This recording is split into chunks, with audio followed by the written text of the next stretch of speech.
কেমন আছেন সবাই? আশা করি আপনারা সবাই খুব ভালো আছেন। ফাইনালি দিনটা চলেই এলো। আজকে সমস্ত ৯ মাসের টেনশনের অবসান ঘটে এক নতুন সদস্য আমাদের মধ্যে আসতে চলেছে। হ্যাঁ, আপনারা ঠিকই ধরেছেন। আজ ভোরবেলায় হুজুর ওয়াটার ব্রেক হয়ে যায় ও ডেলিভারি ডেটের আগেই। আমরা সবাই তাই তাড়াহুড়ো করে উঠে আগে ওকে নিয়ে দৌড়াই নার্সিংহোমে। ঘড়ির কাঁটায় তখন বাজে সকাল ৬টা। যখন আমরা আইএলএসে পৌঁছাই, ডক্টরকে আগেই ফোন করে দিয়েছিলাম আমরা। উনি আগে থেকেই তাই ওখানে সমস্ত ব্যবস্থাই করে রেখেছিলেন। ওর অ্যাডমিশনও হয়ে গেছে, এখন বাকি প্রসিডিওরগুলো চলছে। এই যে পেশেন্টকে দেখুন, ও রয়েছে চিল মুডে, আর আমার মা বাবার তো টেনশনে হালই খারাপ হয়ে গেছিলো। আমাদের সকলেরই একটু টেনশন হচ্ছিল, কিন্তু আমরা কেউই ওর সামনে প্রকাশ করছিলাম না। সমস্ত প্রসিডিওরও কমপ্লিট, এবার ওকেও রেডি করে দেওয়া হলো। এবার হোজোকে নিয়ে যাওয়া হবে ওটিতে। ওটি রুমের একদম সামনেই মা আর হোজোর শাশুড়ি ছিল। মার তো টেনশনেই হাল খারাপ হয়ে গেছে, আর ওদিকে আমি আর বাবা উপরে খানিকক্ষণ বসেছিলাম। মার তো হাই প্রেশার, সকাল থেকে না ওষুধ খেয়েছে নাই কিছু পেটে পড়েছে। অবশ্য ওই সময় আমরা খাবার খাওয়ার কোনো কন্ডিশনেই ছিলাম না।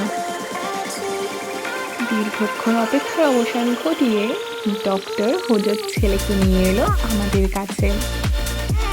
কুচকের কায়দা দেখুন শুধু, ও আবার হাত জোর করে রয়েছে। ফাইনালি আমি মাসি হলাম, ইয়ে! আমার যে কী আনন্দ হচ্ছিল, মানে এই যে ফিলিংসটা না, এটা আমি বলেই বোঝাতে পারবো না। পৃথিবীর সব আনন্দ একদিকে, আর প্রথমবার মাসি হওয়ার আনন্দ আর একদিকে। এবার হোজোকে ওটি থেকে বের করে রুমে শিফট করা হবে। রুমে শিফট করার পরও হোজো পুরো কেঁপে কেঁপে কথা বলছিল। আমরা বেরোনোর আগে হিটারের টেম্পারেচারটা বাড়ানোর কথা বলে দিয়েছিলাম। হোজো এখন ঘুমাবে, তাই আমরাও আর বেশি দেরি না করে ওর সাথে একটু দেখা করে কথা বলে বাড়ির দিকে রওনা দেব। যেহেতু আমরা আবার বিকেলে আসব, তাই বেশি দেরি না করে আমরা বেরিয়ে পড়লাম। বাড়ি এসে ঘরদোর একটু গোছগাছ করে স্নান করে খেয়ে দিয়ে জলদি আমরা রেডি হয়ে আবার বেরিয়ে পড়লাম। যখন হোজোকে রুমে শিফট করানো হয়, তখন তো আমি আপনাদের বললামই ওর কেমন কন্ডিশন ছিল। ও ঠিকভাবে কথাও বলতে পারছিল না, আর ওর চোখে ছিল মারাত্মকভাবে ঘুম। ও ঘুমিয়েও পড়েছিল। এখন গিয়ে ওর সাথে একটু ঠিকভাবে কথা বলা যাবে, ওর একটু রেস্টেরও প্রয়োজন ছিল। এই কদিন আমাদের ভীষণ টেনশানে গেছে। আমাদের সাথে আজকে আবার ঝুনুদিতাও এসেছিল, হোজো আর পুচকেকে দেখবে বলে। ঝুনুদিতা তো ভীষণ এক্সাইটেড ছিল। উনি যখনই আমাদের বাড়িতে আসতেন তখনই বলতেন যে টুয়ার, মানে হোজোর ডাকনাম টুয়া, তো উনি বলতেন যে দেখিস টুয়ার বাবুই আসবে। আর ঠিক তাই, সেই বাবুই এলো।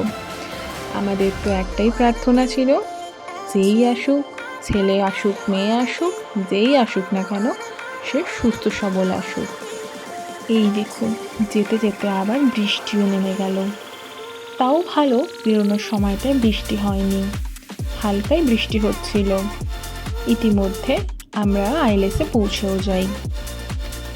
যাওয়ার পর যখন হোজোকে দেখি, তখন দেখলাম ওর ডান পাশের গালটা একটু ফুলেছিল। ডক্টরকে জিজ্ঞাসা করে জানা যায় হোজোর নাকি ঠান্ডা লেগে মামস হয়ে গেছে। আমাদের দুই বোনেরই না ঠান্ডার ধাত, একটুতেই ঠান্ডা লেগে যায়। মুখে ওর মাস্ক পরিয়ে দিয়েছে। বেবিকে যেহেতু ওর কাছে নিয়ে যাচ্ছে ব্রেস্ট ফিডের জন্য, তাই জন্য বেবির যাতে ঠান্ডা না লেগে যায়, তাই ওকে মাস্ক পরিয়ে দিয়েছেন। ডক্টরকেও জিজ্ঞাসা করলাম আমরা, বাট উনি তো বললেন যে চিন্তার কোনো কারণ নেই। ভিজিটিং আওয়ার শেষ হলে আমরা বাড়ির দিকে রওনা দিলাম। আবার তো কালকেও আসতে হবে আমাদের, তাই বাড়ি গিয়ে তাড়াতাড়ি খেয়ে দিয়ে ঘুমিয়ে পড়ব। পরের দিন আমরা ঠিক সময় মতো বেরিয়ে পড়লাম। ভিজিটিং আওয়ার স্টার্ট হয় 6টা থেকে, তার আগেই আমরা পৌঁছে যাব ওখানে।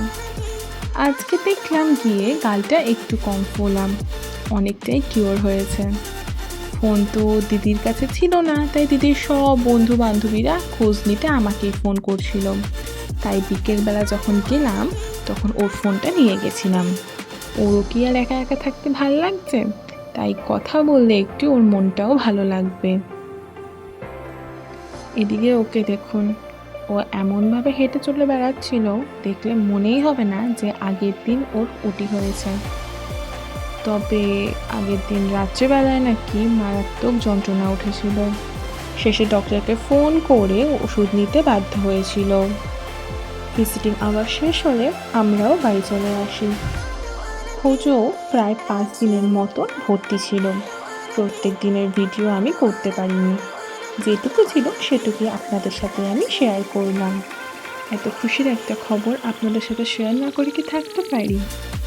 এই 9টা মাসের জার্নি খুব একটা সহজ ছিল না, হোজোর জন্যও না আর আমাদের জন্যও না। নানান রকম সিচুয়েশন, স্ট্রেস আর টেনশনের মধ্যে দিয়ে আমাদের যেতে হয়েছে এবং এখনও যাচ্ছি। তবে 2রা জুলাই সকালেই যখন আমাদের মধ্যে এই নতুন সদস্য এলো, তাকে দেখে যেন আমরা সমস্ত কিছু ভুলে গেছি। এখন সেই সব আমাদের, তাকে ভালো রাখাটাই আমাদের কাছে একমাত্র লক্ষ্য। আমাদের সিচুয়েশান যেরকমই থাকুক না কেন, তার যেন কোনো কিছুতেই কোনো অসুবিধে না হয় বা কোনো খামতি না হয়, সেটা দেখাই আমাদের একমাত্র লক্ষ্য এখন। আজকের ব্লগটি আমি এখানেই শেষ করলাম। দেখা হবে নতুন একটি ব্লগে খুব শীঘ্রই। আপনারা সকলেই হোজো আর পুচকেকে আশীর্বাদ করবেন, ওরা যেন সবসময় সুস্থ সবল থাকে। ভিডিওটি ভালো লাগলে অবশ্যই লাইক, শেয়ার অ্যান্ড সাবস্ক্রাইব করবেন। কমেন্ট বক্সে জানাবেন আজকের ভিডিওটি কেমন লাগলো। আপনারা সবাই ভালো থাকুন, সুস্থ থাকুন, ভালোবেসে থাকুন।